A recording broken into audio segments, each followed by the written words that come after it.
Bismillahirrahmanirrahim. Assalamualaikum warahmatullahi wabarakatuh. Good morning, students. How are you today? I hope kalau misalnya ngomongin I hope banyak banget lah ya yang diharapkan. Mudah-mudahan teman-teman semuanya dalam keadaan sehat dan tidak kurang satu apapun. Kemudian mudah-mudahan teman-teman juga tetap optimal gitu ya dalam menjalankan tugas wajibnya sebagai mahasiswa. Jadi mudah-mudahan tugasnya juga bisa tuntas, paripurna gitu ya. Laporan-laporannya juga bisa ke-maintain dengan baik. Alright, today I would like to start our meeting with the new topic that we are going to discuss. Setelah lepas ini ya Hari Raya Idul Fitri, Mem mengucapkan mohon maaf lahir dan batin kepada semua mahasiswa-mahasiswa Mem. Semoga diampuni gitu ya banyak kesalahan yang dibuat walaupun sengaja maupun tidak sengaja, mohon untuk dimaafkan kayak gitu ya. Jadi memulai lagi dari nol ya. Oke. Alright, today we are going to discuss about the food safety. Jadi food safety ini juga udah Mem bagi-bagi tugas juga ya ke teman-teman yang kelompok-kelompoknya. Kelompok berapa tuh ya? Food safety itu grup 8 ya, kelompok 8. Nah, tentang food safety ini. Jadi dari food safety ini nanti teman-teman juga bakalan discuss lagi lebih lanjut gitu ya. Yang belum discuss itu kelompok 6, 7 dan 8. Yang terakhir itu kelompok 5 ya, kalau tidak salah. Nanti kita cek kembali Google Classroom-nya.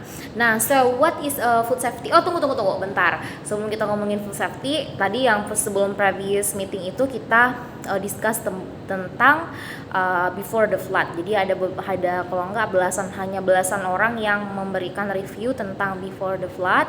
Jadi Before the Flood itu bagus sekali filmnya ya. Itu film dokumenter yang bukan dikarang-karang dan bukan mengikuti skenario gitu ya, bukan. Tapi what is happening right now, apa yang benar-benar terjadi sekarang di around the world. Itu kalau nggak salah filmnya dibuat di tahun 2016an kayak gitu. Jadi banyak sekali resume atau ulasan-ulasan mengenai film tersebut gitu ya, yang dimainkan sama Leonardo gitu ya. Jadi itu bagus sekali. Teman-teman misalnya mau tahu apa sih yang sebenarnya terjadi gitu ya di dunia ini, itu udah benar-benar dilansir langsung oleh Net Geo. Jadi silakan nonton filmnya yang belum nonton, karena Mem lihat masih sedikit sekali ya yang nge-review tentang film itu. Jadi nah, kenapa juga gitu ya Mem sekarang I record myself. Kenapa saya merecord? Karena ini untuk prevent lah ya, untuk menghindari teman-teman yang berada jauh di sana gitu ya, supaya tidak ketinggalan pembelajaran kayak gitu ya. Jadi bisa diulang-ulang pembelajarannya kapan saja kayak gitu. Tidak harus on time, makanya pembelajaran itu dibagi dua, ada synchronous and asynchronous learning. Nah, begitu juga dengan materi ini, PowerPoint-nya juga akan Mem share nanti di Google Classroom. So don't worry, be happy. So again, food safety. So the definition about the food safety is a scientific discipline which describing about 4 main stages in the food safety. The first one is handling, second storage, preparations, serving. Handling, storage, preparations, serving of food in ways that prevent foodborne illness.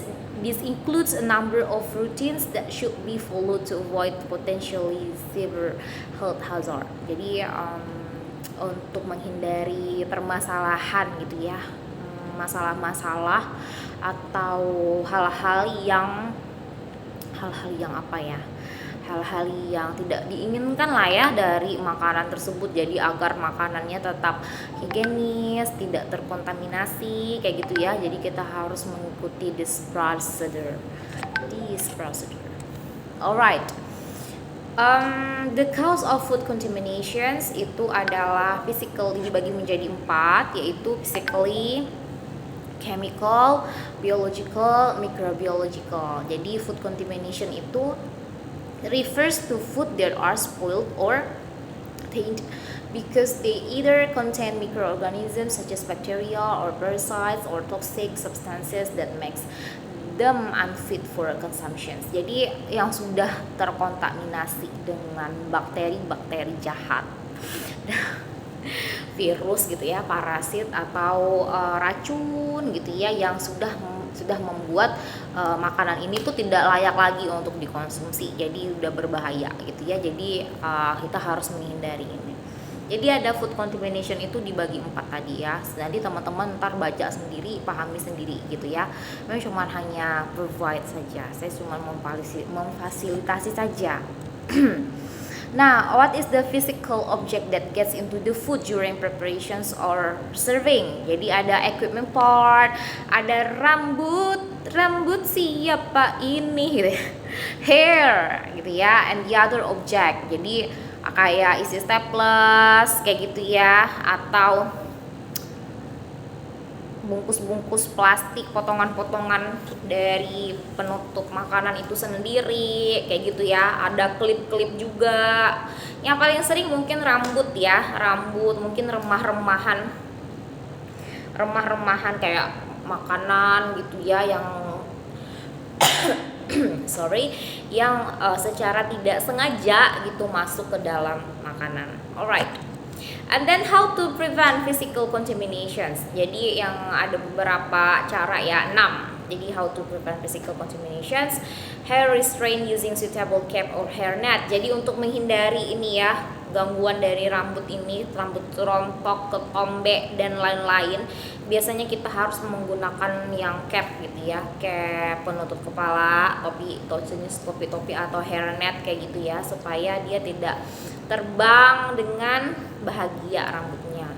And then jacket's pocket always empty. So if you use the jacket ada pocketnya, jadi itu harus dibersihkan. Jadi kalau enggak, kalau tangan kalian masuk ke pocket, ntar ada bekas-bekas apa gitu kan, remah-remahan atau barang-barang asing gitulah ya, yang sebenarnya tidak baik kalau misalnya ketemu sama makanan.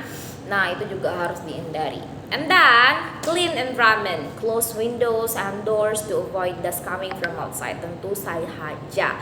Jadi kalau misalnya lagi masak deket sama dapurnya, dekat jalan gitu ya, jadi harus dihindari untuk jendelanya kebuka dengan lebar, jadi harus diperhatikan. And then equipment well maintained, check the screws, the plastic accessories. Jadi kamu harus lihat benar-benar barang-barangnya benar-benar well maintained. Jadi benar-benar harus dicek. And then juga harus avoid to use the what is that? The deteriorated utensil. Artinya hindari deh, jangan gunain barang-barang yang udah hampir rusak gitu ya, udah tidak layak pakai gitu. Jadi misalnya ada pisau, saking sayangnya sama pisau tapi ganggangnya udah jadi keremesan gitu ya, ntar keremesan ganggangnya bisa masuk ke makanannya kawan-kawan ya, jadi jangan digunakan. And then of course selling and walls well maintained juga harus diperhatikan. Jadi misalnya apalagi kalau misalnya standardized kitchen, for example, that like restaurant, hospital. Jadi kita juga harus lihat ya, atapnya bener nggak nih. Jangan sampai ntar atapnya ada yang nggak bagus gitu kan, akibat rembesan terus jadi percikan dari air gitu ya, bisa masuk ke makanan. Lagi pula bekas-bekas cat yang sudah tidak menempel, itu remah-remah cat itu bisa masuk ke makanannya teman-teman. So itu cara-cara how to prevent physical contaminations. And then chemical ya, ini ada chemical, ada bleach, cleaning supplies, misalnya kayak pembersih baju, pencuci baju ya, bleaching gitu ya, pesticides, habis itu BPA juga. So teman-teman juga harus hindari ini berdekatan dengan dapurnya gitu ya, berdekatan dengan storage makanannya lah, of course ya. Jadi sehingga itu tidak mempengaruhi rasa, harumnya, baunya juga tidak mempengaruhi tekstur, warna, dan macam-macam lah ya. Jadi jangan sampai letakkan pemutih baju gitu ya di dekat seasoning, misalnya di dekat garam, di dekat sayur-sayuran kayak gitu ya. Jadi you have to avoid that. How to prevent chemical contaminations. Habis itu ini yang chemical ya, itu designed a suitable area away from food to store the detergent. Jadi benar-benar kita tuh menghususkan gitu ya, menghususkan area yang spesial gitu ya, yang untuk nyimpan makanan yang benar-benar jauh dari kayak penyimpanan deterjen, kayak untuk melakukan laundry kayak gitu ya, jangan sampai kecampur aduk gitu ya. And then label the detergent with name and usage. Jadi kita harus melabel juga ya bagi kakak-kakak dan abang-abang yang rajin banget gitu ya untuk merapikan utensil di dalam householdnya. Silakan di label aja deterjennya dengan nama dan kegunaannya. Rinse the water utensils and the equipment after using detergent. Do not mix between food container and cleaning containers. Kayaknya ini nggak mungkin deh ya. Jadi nggak mungkin banget kita menggabungkan sebuah tempat gitu ya, tempat yang biasanya kita misalnya apa ya? Misalnya kita punya baskom gitu ya, baskom untuk cuci sayur, and then on the other day we use the baskom untuk cuci lantai. Maksudnya ngepel kayak gitu ya, atau membersihkan meja. Jadi kita peras lap di dalam baskom tersebut, and then the other day kita gunakan itu baskom kembali untuk mencuci sayuran. Oh no, itu nggak usah ya teman-teman ya. Jadi do not mix between food containers and cleaning containers, so you have to differentiate. You have to classify lah ya. Alright. Always check the water you are using. Regularly check the filtering system. Jadi juga harus cek air yang teman-teman gunakan gitu ya. Juga cek filternya. Itu ribet banget sih gitu ya untuk food safety. Iya, namanya juga safety ya, keamanan kayak gitu. Kalau teman-teman biasanya kan kita air juga bisa ini kan berbau gitu kan. Jadi berubah rasa, berubah warna, berubah aroma gitu ya. Dia akibatkan oleh udah kita pelajari tentang wastewater ya. Dia dipengaruhi oleh limbah juga. Jadi teman-teman juga harus cek and recheck. Regularly check the ventilation system. Cover the food when you are using the pesticide. Sanitize everything avoid. Jadi harus misalnya teman-teman menggunakan, apalagi sekarang ya zamannya COVID gitu kan, mungkin ada yang semprot-semprotan kayak gitu ya, tiba-tiba datang ke rumah teman-teman gitu ya, kita lagi masak atau misalnya memang lagi di rumah sakit atau kayak gimana gitu, and then kita harus cover ya itu barang foodnya dengan penutup yang benar-benar suitable, jadi supaya mereka tidak terkontaminasi dengan pestisida. Very good. And then ini biological, ada bacteria, flies, rat, cockroach, kecoa ya. Jadi several insects may transfer food poisoning bacteria to food. Flies often land on animal faces where they pick up large numbers of bacteria on their hairy body. In addition, they poop and vomit pills back onto the food as they feed. Aduh, ini benar-benar menjijikkan. Jadi kalau bakteri itu mungkin kita bisa tidak terlalu nampak, tak terlalu kelihatan kan, and then but flies, rats and cockroach kita bisa lihat dengan mata sendiri ya. Jadi kalau misalnya ada lalat, ada rat atau tikus yang gede banget lah, rat itu ya, habis itu kecoa juga. Jadi kita benar-benar harus menghindari ini karena itu faktor kontrol ya. Jadi teman-teman yang kita udah belajar faktor kontrol di pertemuan kedua kalau nggak salah and then bukan udah kayaknya ya, nanti let's check, tapi kayaknya udah di pertemuan awal atau kapan gitu udah pernah ada faktor kontrol. Nah, barang-barang ini itu biasanya dia hinggap kemana saja gitu, dan dia akan menularkan hal-hal yang tidak menarik gitu ya ke makanan-makanan kita. Ujung-ujungnya sakit perut, diare, gatal-gatal gitu ya. Oke, memang udah mulai ini nih berpikir yang aneh. Tapi ya itu dia, jadi harus apalagi lalat gitu ya. Lalat tuh agak kita susah lah ya untuk menghindarinya. Kadang-kadang di suatu tempat, misalnya di tempat makan tertentu kita makan terus tiba-tiba ada lalat berdatangan. What happened with that? Biasanya itu diakibatkan oleh got gitu ya, got atau eh, eh, iyalah itu namanya got lah, yang kecil-kecil itu, aliran sungai, aliran bukan aliran pengairan yang kecil itu kan. Nah kayak gitu juga biasanya ada lalat. Juga kalau misalnya kita berdekatan dengan yang miara hewan ternak kayak gitu ya, biasanya juga banyak lalat. Jadi teman-teman juga harus pandai-pandai untuk menghindari itu. Nah, how to prevent biological contaminations? Clean and sanitize the working area. Clean the unreachable places. Ya seperti corner yang tidak mungkin terjamah lah gitu ya. Jadi kita harus tetap bersihkan. And then maintain wall ceiling and floor to be free from holes.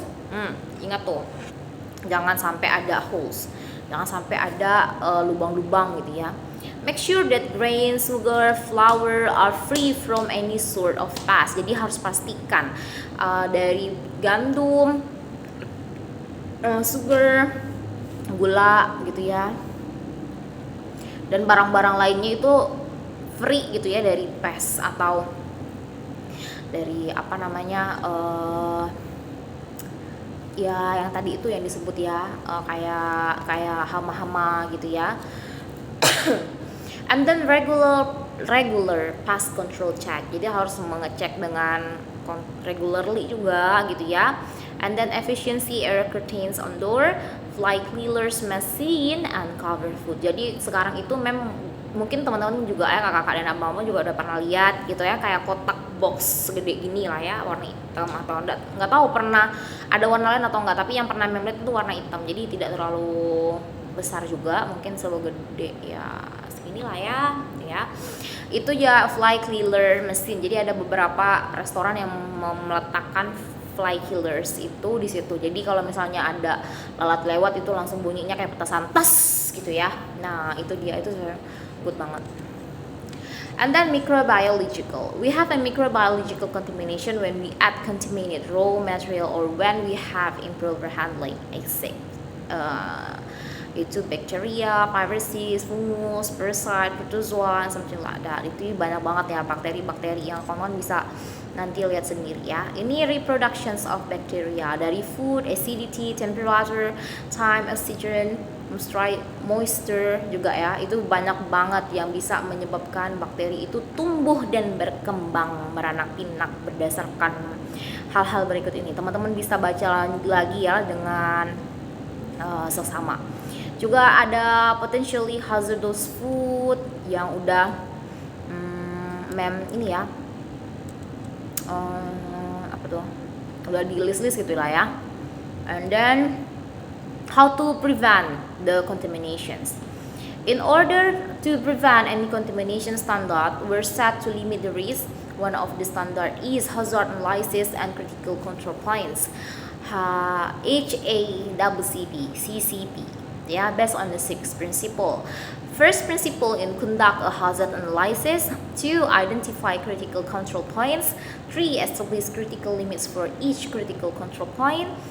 4. Establish critical control point monitoring requirement. And 5. Establishing corrective actions. Dan itu juga yang gimana caranya kita memprevent contaminations. Jadi diskusinya adalah berkaitan dengan prinsipal-prinsipal ini. Apa sih yang ada di dalam prinsipal-prinsipal ini tuh? 1 prinsipal sampai 5 prinsipal ini tuh membicarakan tentang apa aja gitu ya. Yang 6-nya nanti tinggal dicari ya, dilengkapin. Alright. Jadi silakan didiskusikan di grup